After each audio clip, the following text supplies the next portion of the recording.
Penutur Sandiwara Misteri Terkini dengan penutur Kireina Nabi. Menembus alam gaib.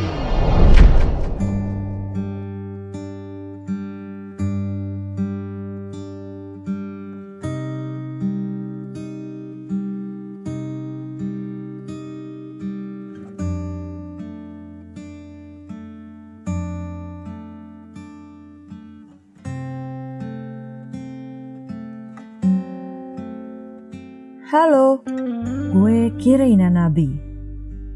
Beberapa waktu lalu gue bertemu dengan teman-teman baru.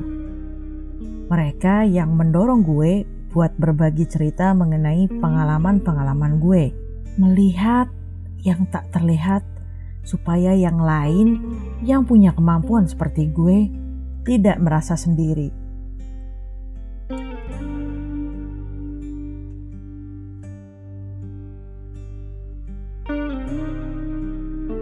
Dan ternyata memang gue gak sendiri. Kali ini gue akan berperan sebagai Mas Doi. Dia ingin membagikan kisah soal makhluk-makhluk yang tak terlihat.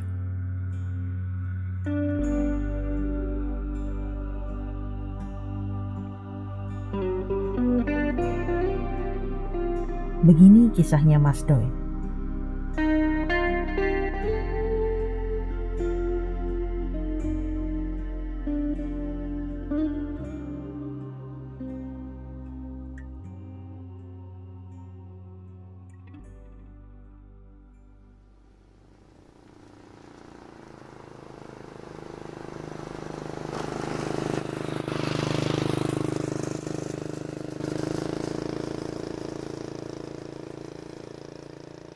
Kejadiannya terjadi antara tahun 2012 atau 2013.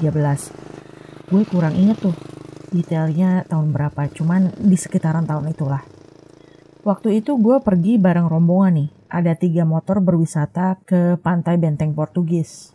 Benteng Portugis itu tempatnya agak masuk ke dalam. Dari jalan raya sekitar 3-5 kiloan gitu.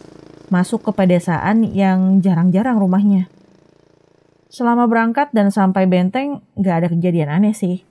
Lancar jaya. Tapi waktu pulang dari Benteng Portugis lain cerita. Disitulah awal keanehannya.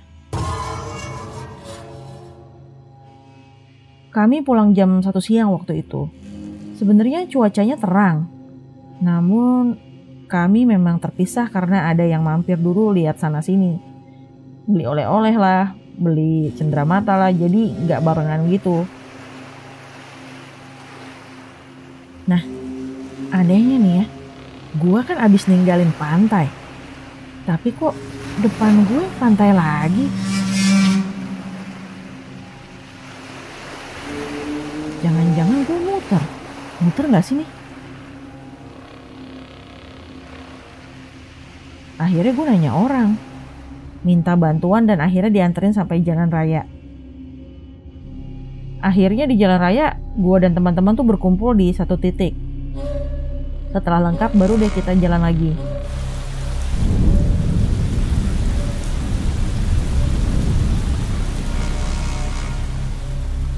Nah loh, cuaca mendadak hujan.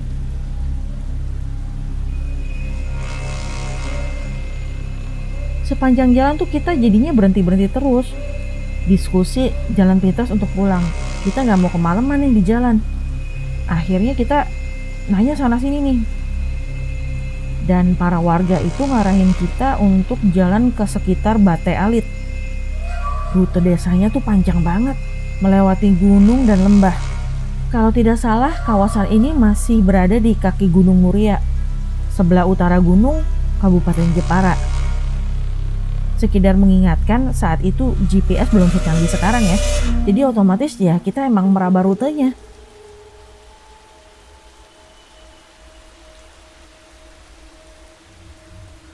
Nah ada nih satu teman gue yang merasa kita kok muter-muter aja nih jalannya.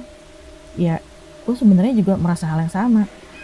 Bahkan dia mikir jangan-jangan kita semua udah masuk wilayah gaib yang katanya terletak di wilayah Bate Alit.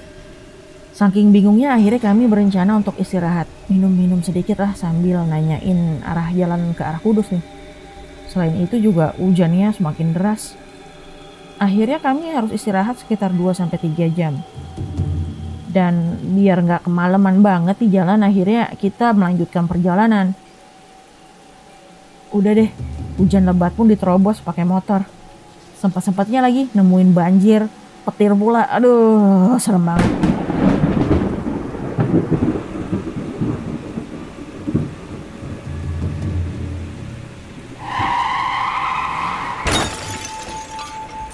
Di Jalan Raya Jepara Kudus, motor kedua dari rombongan gue jatuh kepleset. Dan gue yang ada di barisan ketiga pun ikut jatuh. Karena nabrak motor di barisan kedua. Udah deh, kalau kayak gini kita mutusin istirahat aja. Setelah insiden motor jatuh, teman-teman tuh makin bertanya-tanya. Kok ada bau melati kuat banget ya?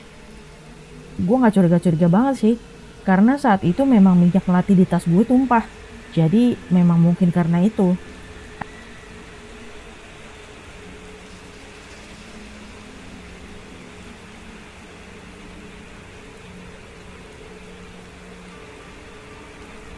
Akhirnya gue dan rombongan nyampe rumah sekitar 7:30 malam. Padahal pulang tadi tuh siang loh. Normalnya kan perjalanan pulang dari Benteng Portugis ke Kota Kudus 2-3 jam aja. Kami semua dalam kondisi yang gak apa-apa, kecuali si Budi, temen gue yang berada di motor paling depan.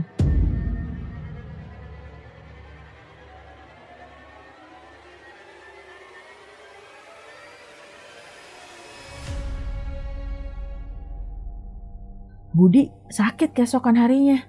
Dia mengalami mimpi buruk dan badannya terasa berat. Nah, itu berlangsung beberapa lama. Gak cuma hari itu doang. Kemudian ada orang pintar dong yang ngasih tahu Budi. Katanya, Budi itu melintasi batas antar alam. Gue gak ngerti tuh maksudnya apa. Ketika kita kemarin pulang itu, Budi ditumpangi oleh makhluk kerajaan alam lain. Sehingga makhluk itu ikut keluar dari area kerajaan itu bareng Budi. Nah, saat Budi merasa ada keanehan di rumah dan di dirinya itu, sebenarnya itu terjadi tarik ulur antara makhluk itu. Ketika si makhluk itu dijemput oleh kerajaan alam lainnya. Nah, jadinya Budi merasa gak enak tuh badannya, makanya dia sakit. Mungkin saja kecelakaan dan rintangan ketika pulang itu sebagai pertanda kita udah melintasi batas alam lain di Bale Alit. Bisa jadi itu cara penjaga alam lain buat mencegah warganya keluar dari batas. Namun, gue dan teman-teman yang gak tahu tetap nerobos. Itu sebabnya ada makhluk yang ikut keluar dari alamnya. Kalau begini berarti sebenarnya makhluk gaib itu juga punya peraturan sendiri ya. Siapapun yang melanggar aturan tersebut akan terkena dampaknya. Nah, ada kemungkinan tuh gue dan teman-teman melanggar hal tersebut tanpa diketahui. Itu sebabnya banyak kejadian yang gak mengenakan pada saat kita pulang.